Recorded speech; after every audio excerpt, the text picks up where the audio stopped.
Alhamdulillah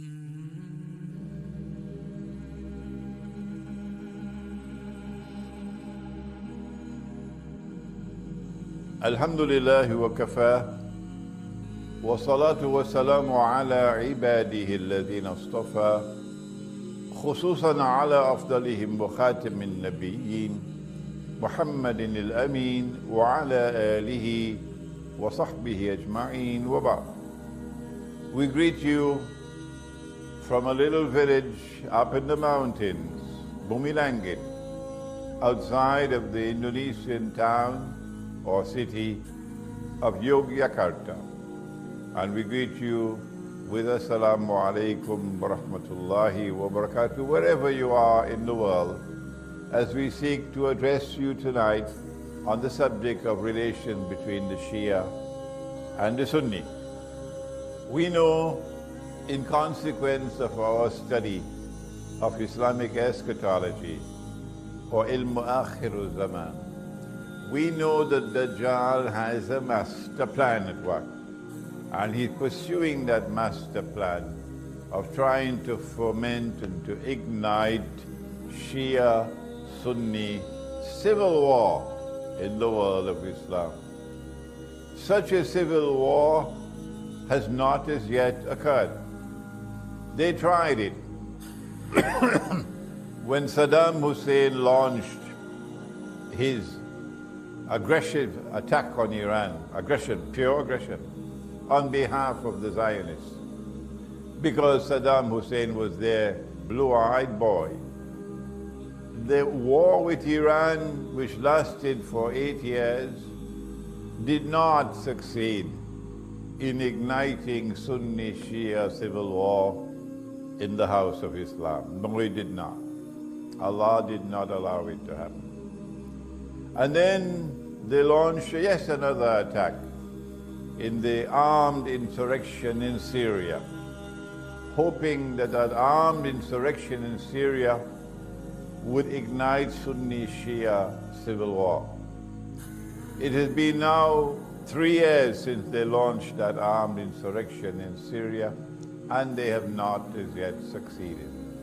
And now it seems as though the last card that they have to play is a card called ISIS.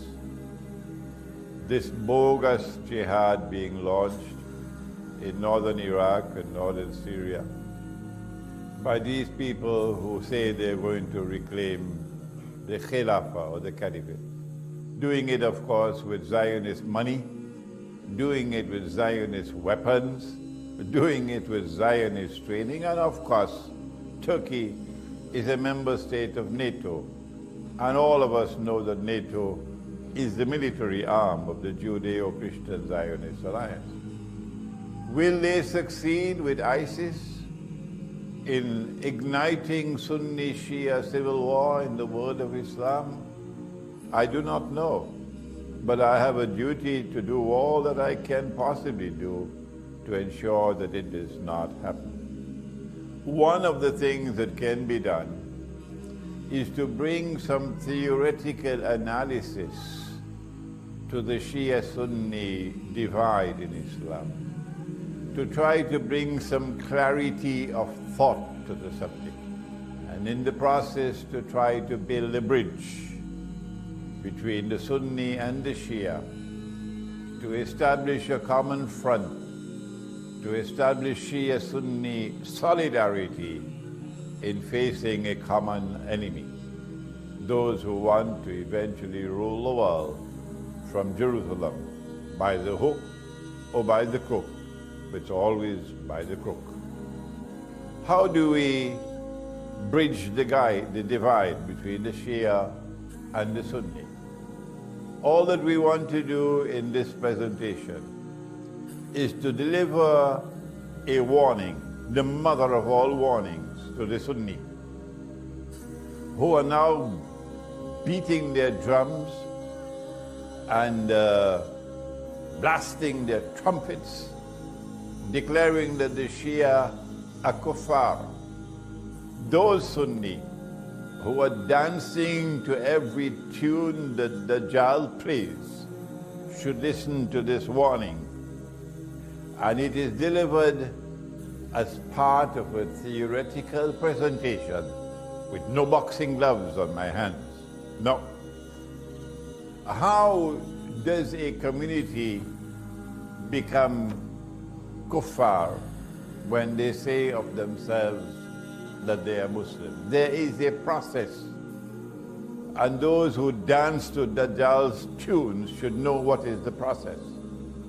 The process is that a scholar, not a schoolboy, a scholar of a sufficient rank and standing in the world of Islamic scholarship, must deliver a fatwa or a legal opinion.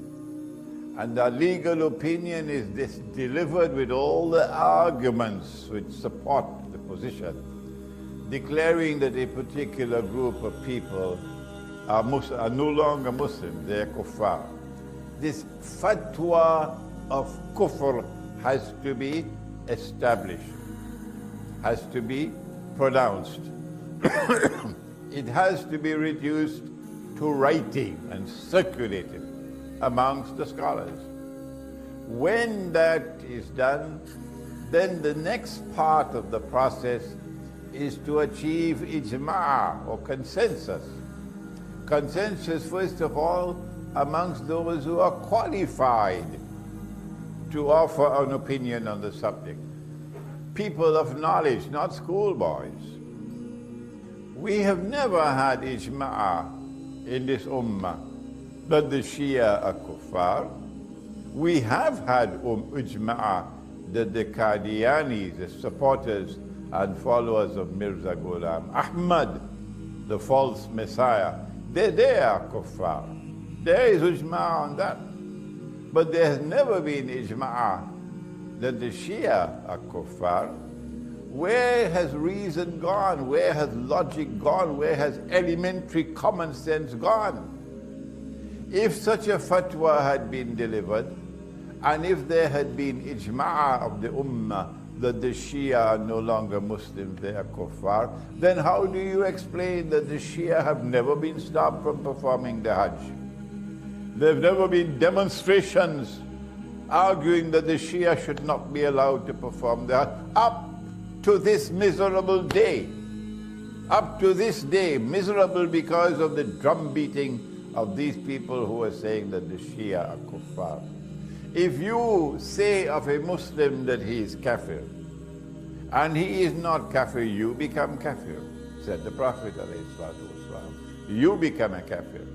So I want to deliver the mother of all warnings to those Sunnis who are beating the drums of war against the Shia, to those Sunnis who are dancing to Dajjal's tunes.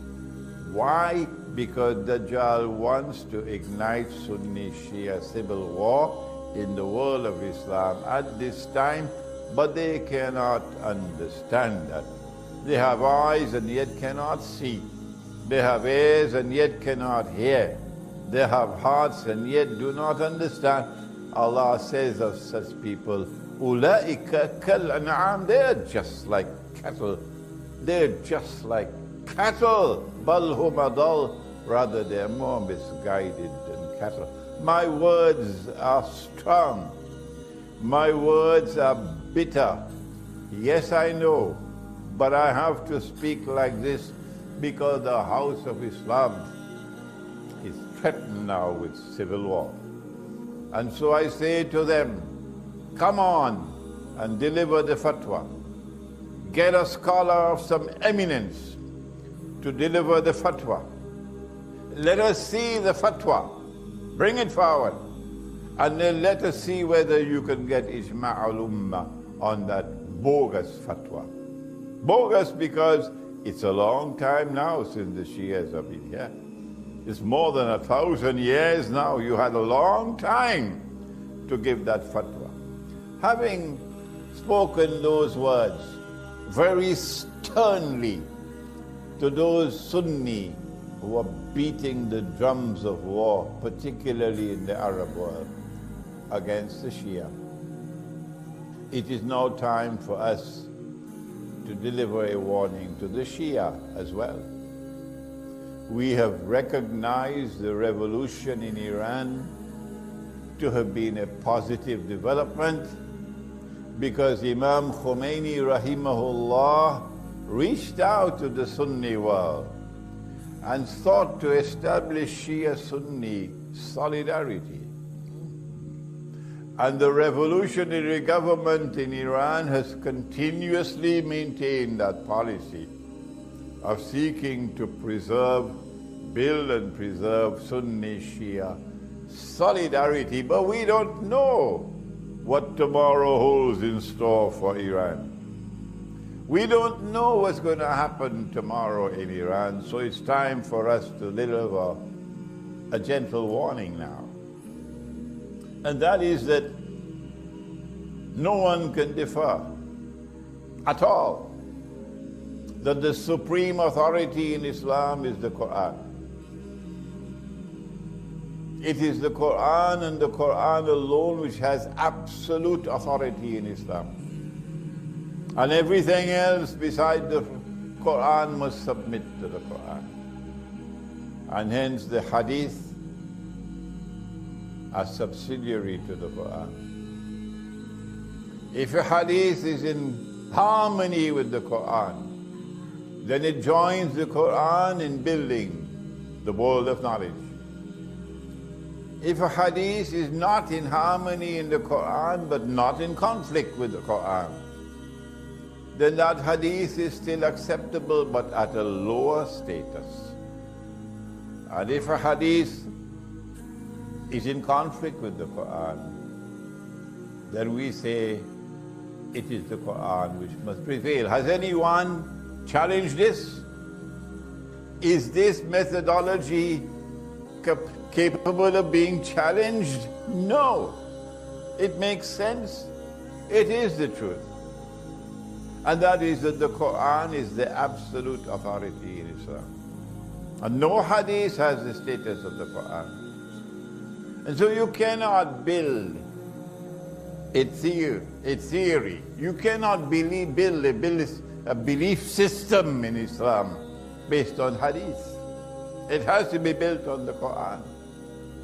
And the hadith are to be used to support the Quran. Does the Quran deliver in language which is plain and clear? Does the Quran deliver that which supports the theory of the imamat? That the leadership of the Ummah of Muhammad ﷺ upon his death was a leadership divinely decreed to have been that of Ali radiallahu ta'ala anhu. Does the Quran support that? Does the Quran support the belief that succession to leadership by divine decree is restricted to the house of the Prophet ﷺ? Does the Quran support that in language which is plain and clear? You cannot interpret the Quran to build a belief system. No. The Quran has ayat which are muhkamat and ayat which are mutashabihat. But the Quran declares about the ayat muhkamat that they are ummul kitab. So belief systems have to come out of ummul kitab, from the muhkamat, not from the mutashabihat. So you do not interpret a verse of the Quran to come and convince me that the Quran has appointed to Ali radiallahu ta'ala anhu as the successor of the Prophet. No. If you cannot use the Quran to demonstrate plainly and clearly the theory of the imamat, that the leadership of the Ummah alayhi salatu wasalam is divinely decreed to be from Ali radiallahu ta'ala anhu and restricted to the house of the Prophet alayhi salatu wasalam, then you are shaky, you're on shaky foundations. You do not divide yourself from the Sunni over this issue. No. The Quran must unite us, not divide us. And do not use the hadith to create a new sect. And so we urge you never, never, never to say of Abu Bakr Siddiq or Umar Farooq or Uthman Ghani radiallahu ta'ala anhum that they were usurpers. You have no authority to speak such language from the Quran. If we are able to agree on these two issues, that a fatwa of kufr has to achieve ijma' before a people can be recognized to be kuffar, and that has never happened in the case of the Shia. And if we can agree on this second point, that the Quran is the only absolute authority in Islam, the only one, and that the hadiths are there to support the Quran and to submit to the Quran and to be subservient to the Quran, they do not have equal status with the Quran. And if we can further recognize that the Quran does not provide a foundation for this theory of the Imam, then we know that it is possible for us to build a bridge between the Shia and the Sunni, a bridge with integrity in it, that the Shia and the Sunni can both hold fast to the Quran, and the Quran can unite us, and the enemies can grind their teeth in frustration. If you have a better theory than this, if you have a better approach than this for building Shia-Sunni solidarity, please come forward and give voice to it and articulate it, and I'd love to hear it. This is my humble contribution at this critical moment in the House of Islam. A humble contribution for bridging the divide, the Sunni-Shia divide, for building Sunni Shia solidarity to face the common Zionist enemy, to building Shia Sunni solidarity in order to prevent Dajjal from achieving his master plan of igniting Shia Sunni civil war in the world of Islam. Before I end, need I remind you that there's only one Muslim country in the world today which is a nuclear power, and that's Pakistan. Need I remind you that Israel cannot rule the world? No, so long as any Muslim country has nuclear weapons. Need I remind you that the plan is that Pakistan must be denuclearized by the hook or by the crook? If they do not want to wage a nuclear war with Pakistan, then how will they succeed? The answer is they've got to attack from Pakistan from inside and get Pakistan to break up from civil war. And need I remind you that if our enemies succeed in igniting Shia-Sunni civil war in the House of Islam, that's goodbye to Pakistan. Pakistan will not survive. You don't need a PhD to understand that. I hope these words of mine will reach the Shia and the Sunni, and that these words of mine may germinate.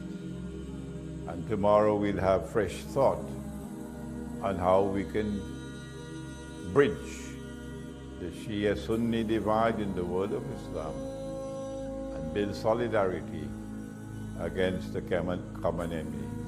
ربنا تقبل منا إنك أنت السميع العليم وتب علينا يا مولانا إنك أنت التواب الرحيم برحمتك يا أرحم الراحمين.